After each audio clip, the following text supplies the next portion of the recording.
The following is a class on Shrimad Bhagavatam, first canto, first chapter, text number 1, given by His Divine Grace A.C. Bhaktivedanta Swami Prabhupada in February 1972 in Los Angeles, California. Om Namo Bhagavate Vasudevaya Janmadasya Jatu Annaya Ditaratasarthi Avijñā Sarat Teni Brahma Rida Ja Adi Kavai Muhyanti Jas Suraya Teja Bari Mridang Jatha Vinimayo Jatra Tisargam Nisha Dhamna Sena Sada Nirasta Kokang Sattang Param Dhimai.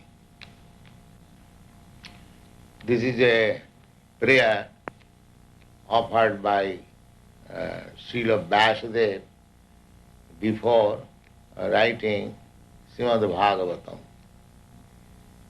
He offers his respectful obeisances to Bhagavate Vasudeva. Bhagavate means the Supreme Personality of Godhead, who is known as Vasudeva.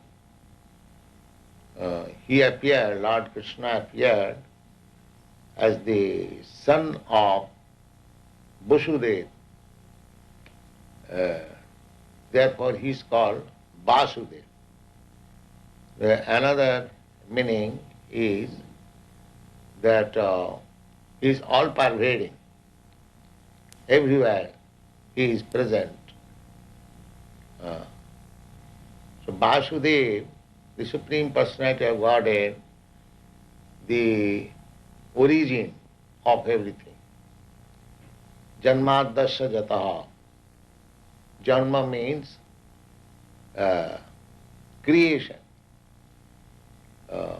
Creation of this material world, cosmic manifestation, is from Vasudeva. Janma Adi means creation, maintenance and annihilation.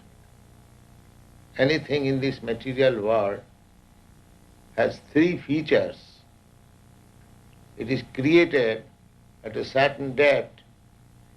It exists for a certain number of years, and then it is dissolved or annihilated.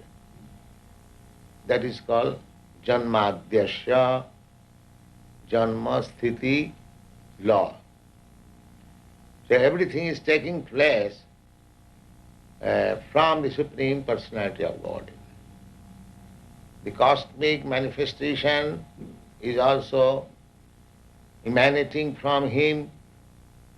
It is existing on his energy, external energy, or it is being maintained by his external energy.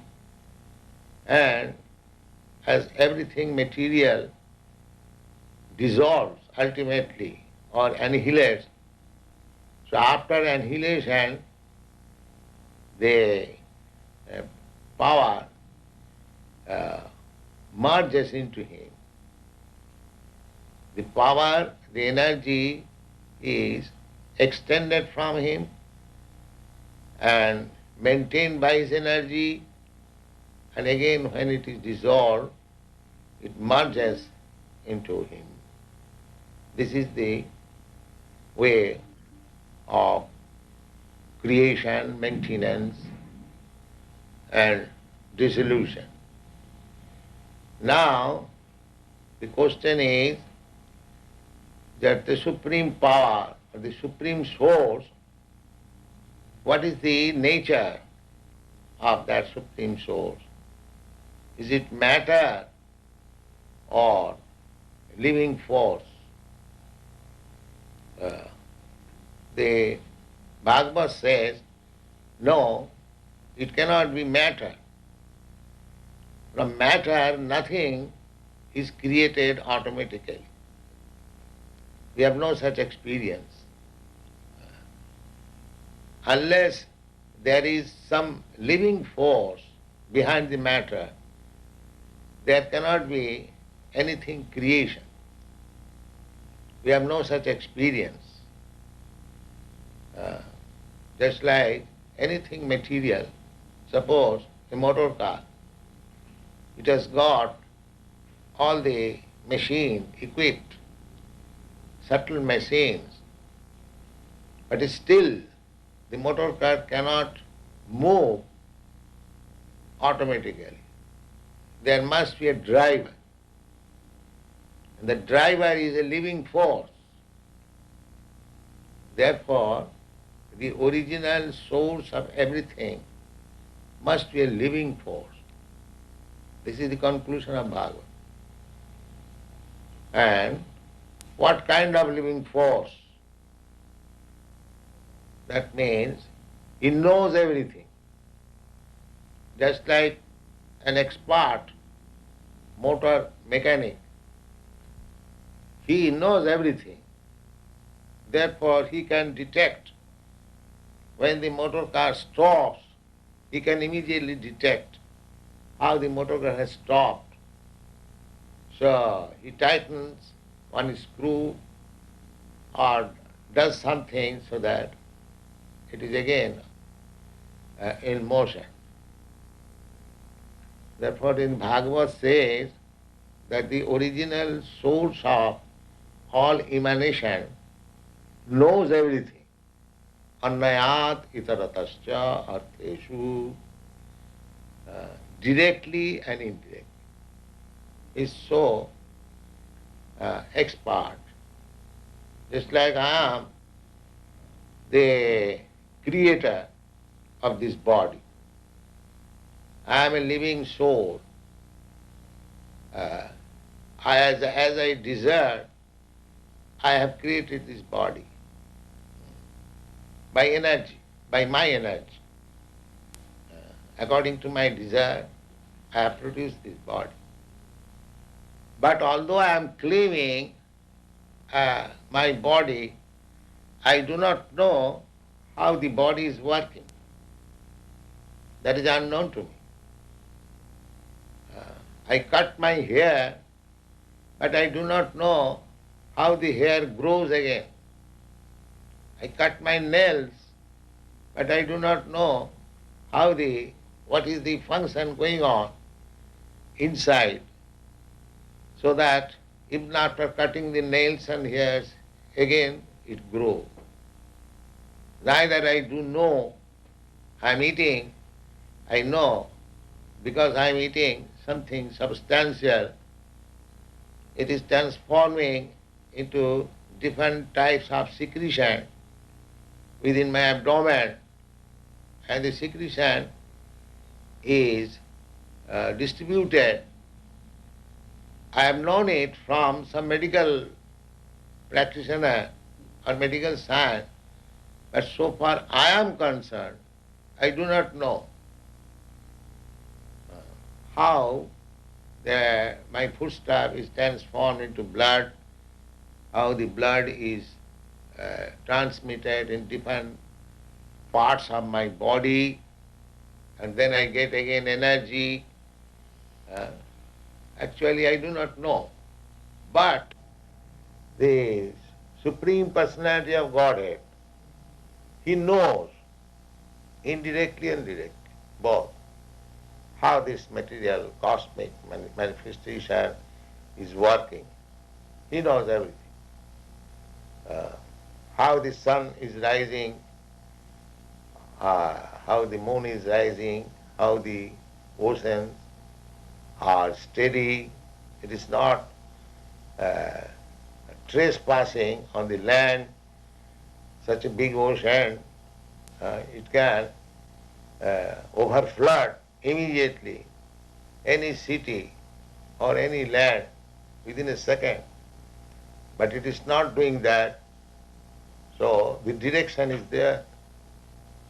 Therefore Bhagavad says that the original source of everything is sentient, conscious, and consciously is controlling everything. Annayat itaratascha artheshu avijñā. Avijñā means completely cognizant. The next question may be raised that where from he got the knowledge? He is the origin. Because we have got this idea that any living being, he gets knowledge from other. Just like we have got our knowledge from our spiritual master. My disciples are getting knowledge from me. So their knowledge is also given by somebody. It has got a source. But if the Supreme Personality of Godhead is the origin, how he got this knowledge of creation, maintenance? The answer is Sarat. He did not get knowledge from anyone.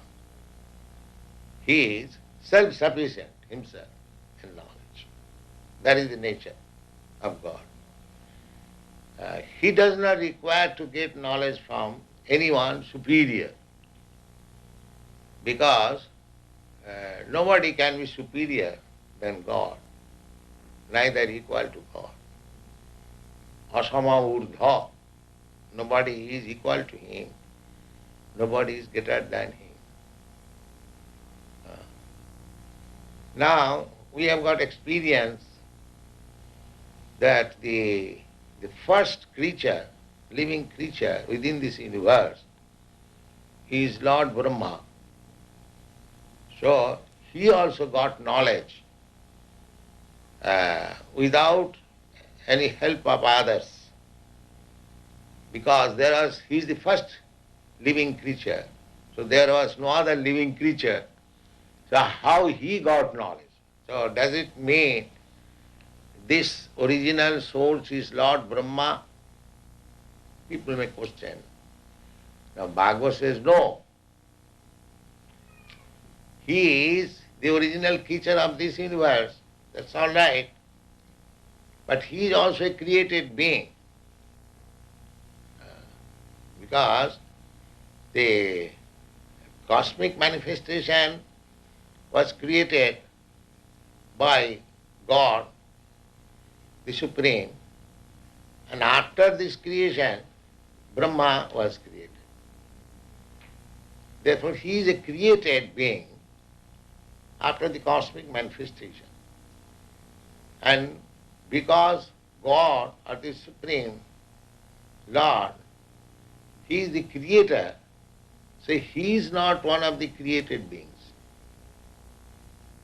He creates, but he is not created. But Brahma is created. Therefore, he gets knowledge from the Supreme Creator, who is independent. Now, the process is just that we approach teacher, spiritual master, to get knowledge. So there was no visible living creature before Brahma. So how he got knowledge? The answer is Tene Brahma Rida Adikavi. Adikavi, the first created living being, Brahma, was educated from within the heart. That means Krishna, Vasudeva, or the Supreme Lord, is situated in everyone's heart. He is situated in Brahma's heart also. He is situated in your heart, my heart. And Rida, this very word is used. Rida means heart. So he can educate anyone from within the heart. But why we are not aware of him? Theoretically we know, but practically in our conditioned state, we cannot understand how he is directing us. But he is directing, that's a fact. Brahma is not ordinary living being. Therefore he could take direction from the Supreme Lord within the heart. We can also take when we are qualified, exactly like Brahma. Brahma appeared to serve the Lord, to fulfill the desire of the Lord. Just like we engage one carpenter and I ask him to make a cabinet for me.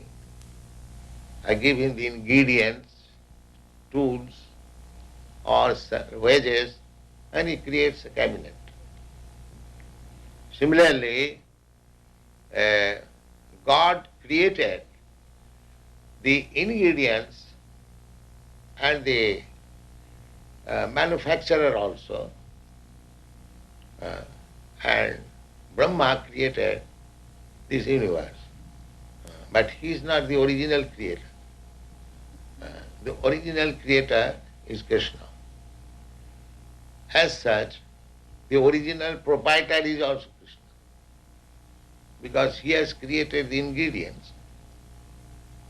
Actually, when we work in practical field, the ingredients we cannot create. Suppose we construct a very high skyscraper building, but the ingredients, namely the earth, stone, wood, iron, which are the ingredients of the house, that we cannot create. That is created by God. We simply transform. We take earth, dirt from the earth and mix it with water. The water is created by God. The earth is created by God. Then we mix it and make a lump like brick and put it in the fire. The fire is also created by God. In this way, if we study scrutinizingly, the ingredients and the materials which we are handling, they are not our creation. They are creation of God. We simply handle them. But because we handle them, it does not become our property. This is sense. Suppose I am worker, I am handling some other things, materials, and preparing something. That does not mean when the thing is manufactured, complete, it becomes my property. No. How it can be? Therefore the philosophy is that everything belongs to Krishna, God. I also belong to Him. And whatever I do, manufacture, that also belongs to Him. This sense, to understand that everything belongs to God, I also belong to God, my intelligence also belongs to God, the ingredients or physical elements with which I work, that also belongs to God. Then where is the scope for my claiming that I am proprietor? This is called illusion. So this Krishna consciousness movement is meant for reviving the original consciousness of the human society, because in the cats and dogs or animals, such consciousness cannot be invoked. They are so dull and in the lowest stage of consciousness. It is not possible for them to understand anything beyond their body.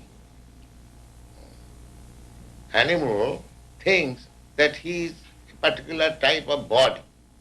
A dog thinks that body is he. He has no other knowledge. But a man can understand that I am not this body, I am working with this body. Just like I am working with my hand, that does not mean I am hand. I am walking with my legs, it does not mean I am leg.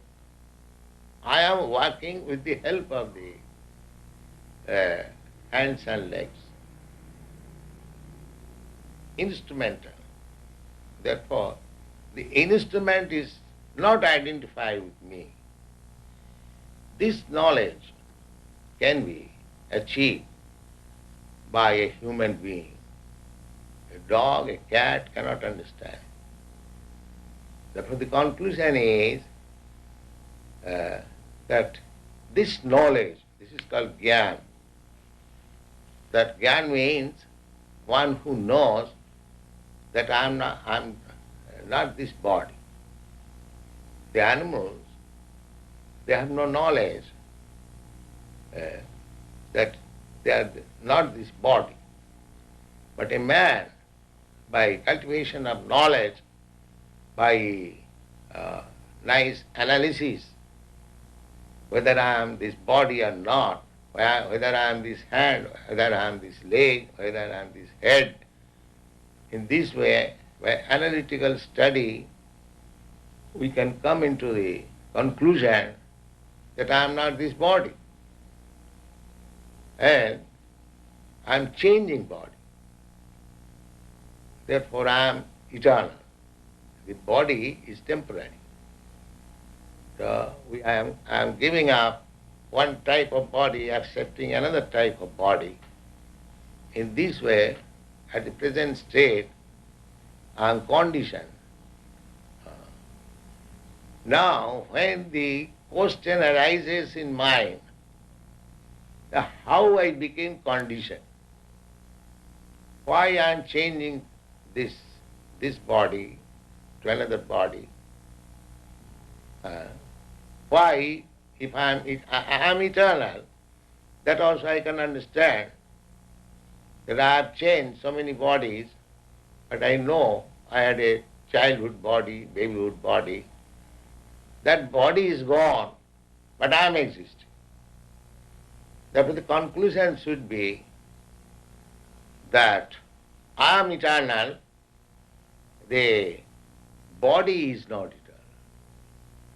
eternal. That is confirmed in the Bhagavad Gita. Antavattu ime deha. Deha means body. They are antavat. Antavat means finishable. At a certain date it will be finished. Antavattu ime deha nitya shoktya saririna. But the proprietor of the body, the living soul, living being, is eternal. Nitya sukha sarira. So these things are very nicely explained in Bhagavad Gita and other Vedic literature. So we are making an attempt to push this Vedic literature to the human society who are still unaware of the vast treasure of knowledge lying in Vedic literature. We are therefore translating all these authentic literatures into English. We have already got about 24 books, small and voluminous also. This book is one of the part. It is Shrimad Bhagavatam, first part of the first canto, and there will be 60 volumes like this to complete the whole Bhagavad literature. So we have completed almost 20, and if Krishna permits, we shall finish the other 40 volumes also. So this Krishna consciousness movement is not a sentimental, religious type of faith. It is the actual function of the human society. For want of this knowledge, Krishna consciousness, there are things topsy-turvy. People do not know how to adjust things. They are busy with material comforts, but as we have explained, that material comforts also needed for the upkeep of the body, but that does not mean we shall forget our real business. Just like I am taking service from a motor car, but that does not mean to keep the motor car in good condition is my business. That is one of my business, but my real business is how to live. So similarly, a living entity has got this vehicle. It is just like a motor car. We have got this body, means it is like a vehicle. It is stated in the Bhagavad Gita, prakite kriyamanani gunai karmani sarva. Brahman sarvabhutani jantra rurani maya.